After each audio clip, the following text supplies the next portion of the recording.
কংগ্ৰেছক চাফা কৰিম কৈছে পীয়ুষ হাজৰিকাই। নোৱাৰে কংগ্ৰেছৰ শিপা হেনো পাতাললৈকে কৈছে প্ৰদ্যুৎ বৰদলৈয়ে। 2024ত কোনে কাক চাফা কৰিব?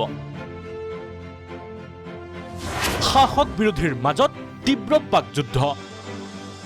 প্ৰদেশ কংগ্ৰেছৰ সভাপতি ভূপেন বৰাৰ এক বক্তব্যৰ প্ৰতিক্ৰিয়া। মন্ত্ৰী পীয়ুষ হাজৰিকাই সোমবাৰে কয়, কংগ্ৰেছক চাফা কৰি দিব পাৰোঁ। কংগ্ৰেছ ত্যাগ কৰি বিজেপিত আনিব খোজো, কংগ্ৰেছত ভূমিকম্প হ'ব। যদি অলপ ইচ্ছা কৰোঁ কংগ্ৰেছ দলটো নাইকিয়া কৰি দিব পাৰোঁ। ভূপেন বৰা ডাঙৰীয়াৰ লগত থকা মানুহকে আনি দিম। কিন্তু যদি জেদ কৰে ভূপেন বৰা ডাঙৰীয়াই যদি জেদ কৰে কংগ্ৰেছ দল খালী কৰি দিম, চাফা কৰি দিম। মঙলবাৰে যোৰহাট জিলাৰ টিয়কত কংগ্ৰেছৰ সন্দৰ্ভত কৰা এনে মন্তব্যৰ বাবে ক্ষমা খোজে মন্ত্ৰী পীয়ুষ হাজৰিকাই। নিজৰ কথা ভুল হৈছিল বুলি স্বীকাৰ কৰি জলসম্পদ মন্ত্ৰীগৰাকীয়ে এইবাৰ কংগ্ৰেছৰ নেতৃত্বক উদ্দেশ্যি কয়, কংগ্ৰেছক চাফা কৰিম নহয়, ইতিমধ্যে চাফা হৈ গ'ল। মই এটা ভুলকেহে ক'লোঁ সিদিনা। একচুৱেলি মই ক'লোঁ যে কংগ্ৰেছ চাফা কৰি দিম। কংগ্ৰেছ আচলতে চাফা হৈয়ে আছে। কলিয়াবৰৰ পৰা একেবাৰে শদিয়ালৈকে ক'ৰবাত দুজন বাদ দি কংগ্ৰেছ বিধায়ক আছে নেকি? ক'ত ক'ত তেওঁলোক আছে? অকল সংখ্যালঘু বসতি প্ৰধান অঞ্চলত তেওঁলোক আছে। তেওঁলোকতো ক'তো নাই। গতিকে মই ভুলকেহে ক'লোঁ, তাৰ কাৰণে মই ক্ষমা বিচাৰিছোঁ। চাফা আমি কৰিব লগা নাই, চাফা অলৰেডি হৈয়ে আছে আৰু অহা ইলেকশ্যনত আৰু চাফা হৈ যাব। অকল ইমানেই নহয়, কংগ্ৰেছৰ পৰা ওলাই আহি মুক্তি পালোঁ এই বুলিও দাবী কৰে জাগিৰোড সমষ্টিৰ বিধায়কগৰাকীয়ে।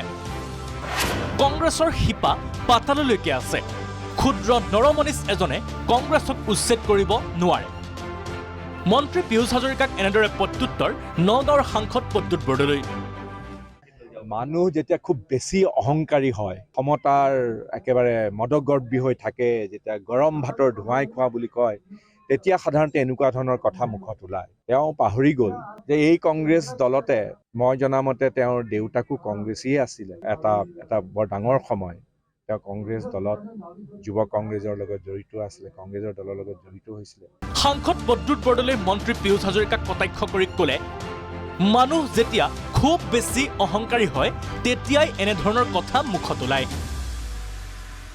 কংগ্ৰেছ দলটোক কোনেও উচ্ছিন্ন কৰিব নোৱাৰে। ভাৰতবৰ্ষৰ এনেকুৱা এখন গাঁও নাই য'ত এজন হ'লেও কংগ্ৰেছৰ কৰ্মী, নিষ্ঠাবান কৰ্মী নাই। কংগ্ৰেছ দলৰ যি শিপা, সেই শিপা একেবাৰে পাতাললৈকে আছে। গতিকে ক্ষুদ্ৰ নৰমনিচ এজনে কংগ্ৰেছক কেতিয়াও উচ্ছন্ন কৰিব নোৱাৰে। তেওঁলোকে কংগ্ৰেছ মুক্ত ভাৰতৰ কথা কৈ এতিয়া কংগ্ৰেছৰ আতংকত তেওঁলোকে ভুগি আছে। লোকসভা নিৰ্বাচনৰ চমু চাপি অহাৰ লগে লগে গৰম হৈ উঠিছে ৰাজ্যৰ ৰাজনৈতিক বতাহ।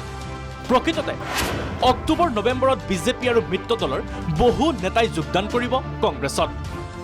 প্ৰদেশ কংগ্ৰেছৰ সভাপতি ভূপেন বৰাৰ এই বক্তব্যৰ পিছতে কংগ্ৰেছ বিজেপিৰ মাজত আৰম্ভ হৈছে তীব্ৰ বাকযুদ্ধৰ। ইয়াৰ মাজতে বিভিন্ন অসংলগ্ন কথাৰেও মুখ চুপতি শাসক বিৰোধী নেতাৰ।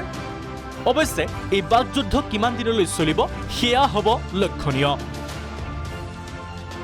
Bureau report, Prag news.